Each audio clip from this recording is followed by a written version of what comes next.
არმიის რუსული შეიარაღებული ძალების დაქვემდებარებაში შესვლის საკითხი. აჭარის ჯანდაცვის სამინისტრო 2016-2019 წლებში გეგმავს ჯანდაცვისა და სოციალური მომსახურება უფრო ხარისხიანი და ფინანსურად ხელმისაწვდომი გახადოს. გეგმის პრეზენტაცია დღეს გაიმართა. სტიქიის შედეგად დაზარალებული ოჯახების უსაფრთხო გარემოში ინტეგრირება სამინისტროს ხედვის ერთ-ერთი ნაწილია. დაგეგმილია დასაქმების მსურველთა გადამზადება შრომის ბაზრის მოთხოვნების შესაბამისად, ისე რომ უმუშევრობის დონე შემცირდეს. ეს პრიორიტეტები სამინისტროს სტრატეგიული გეგმის ნაწილია, რომლითაც სამინისტრო 3 წლის განმავლობაში პროგრამების შედგენისაც ხელმძღვანელებს. დოკუმენტის პროექტი დღეს ჯანდაცვის მინისტრის მოადგილემ სამედიცინო დაწესებულების ხელმძღვანელებსა და არასამთავრობო ორგანიზაციებს განსახილველად პირველად წარუდგინა.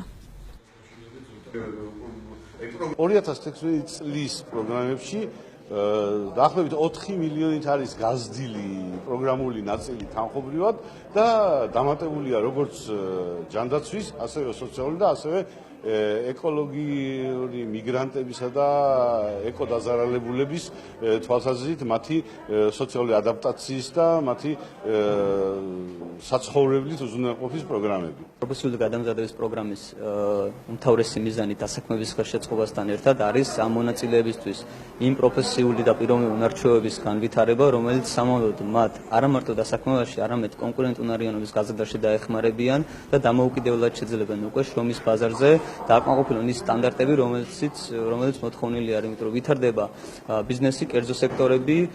2016-19 წლის სტრატეგიები ჩვენი შეფასებებით საკმაოდ ობიექტური იყო. ჩვენ მათ შევთავაზეთ, რომ ცალკე ქვეპუნქტებად გამოიყოფს შეშრომაპირთა უფლებები, მათი სოციალური დაცვა და სხვა საკითხები.